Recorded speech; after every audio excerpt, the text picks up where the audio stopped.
This is from the Daily Wire. Also, it says Turning Red is the newest movie from Disney Pixar that has some parents turning red with anger.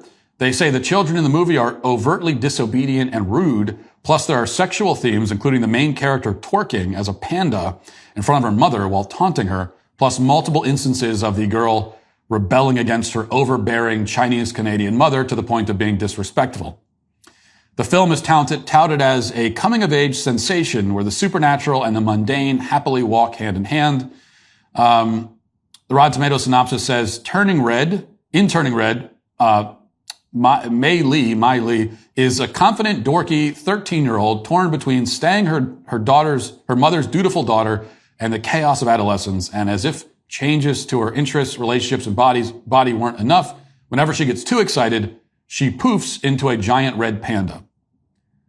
The movie's rated PG, is intended for slightly older audiences compared to other Pixar films, especially since it deals with subject matter of puberty specifically. However, even considering the target demographic, some parents and reviewers are insisting the project goes a few steps too far, and what's worse, it lacks the charm inherent to so many other Disney Pixar projects. I've heard this criticism of this film as basically summarizing what we just read there.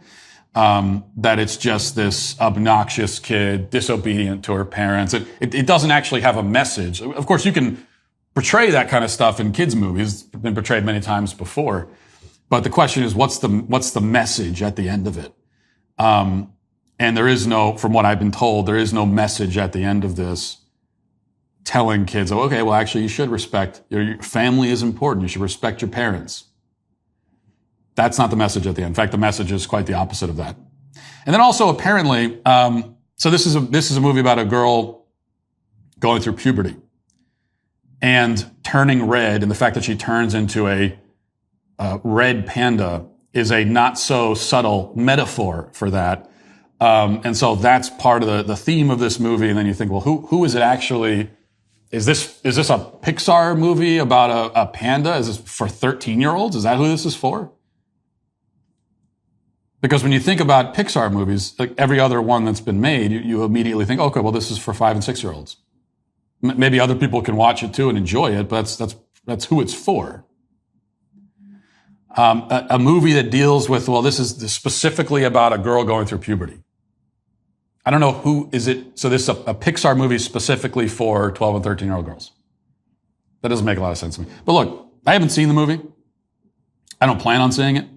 I've heard enough just from this that my kids aren't going to watch it. I do put a lot of stock in kind of parental reviews. I tell you what, those are the only reviews I actually care about, the only ones that I trust and that I find to be relatively reliable. Rotten Tomatoes aggregate scores don't really mean anything. Even the aggregate audience score, to me, doesn't mean much. The fact that a bunch of critics liked a certain movie, that doesn't mean anything, okay?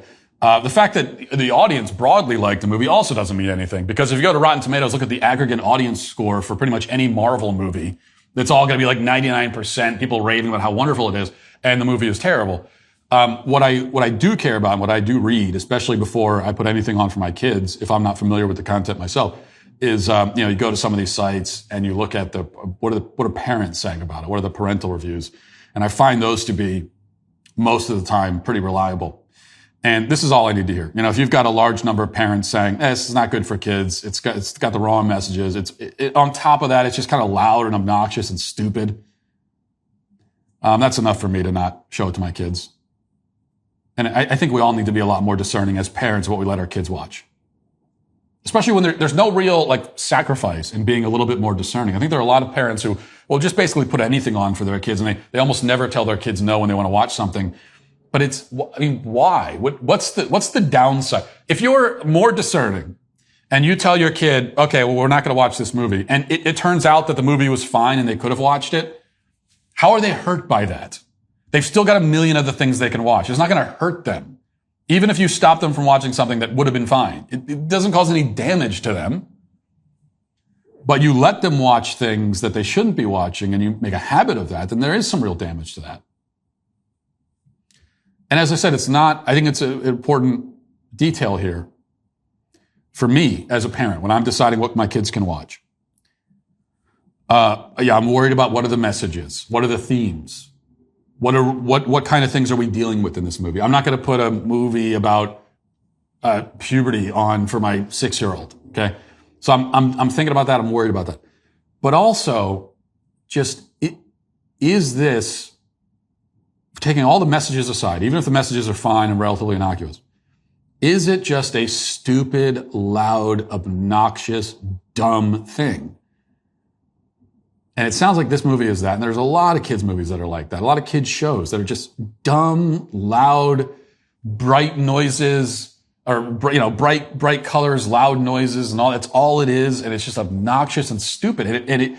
Yeah, there might not, the moral messaging might be fine, it might be, as I said, innocuous, but it's making your kid dumber. Your kid becomes stupider in ingesting all this stuff all the time, this constant media diet of dumb content.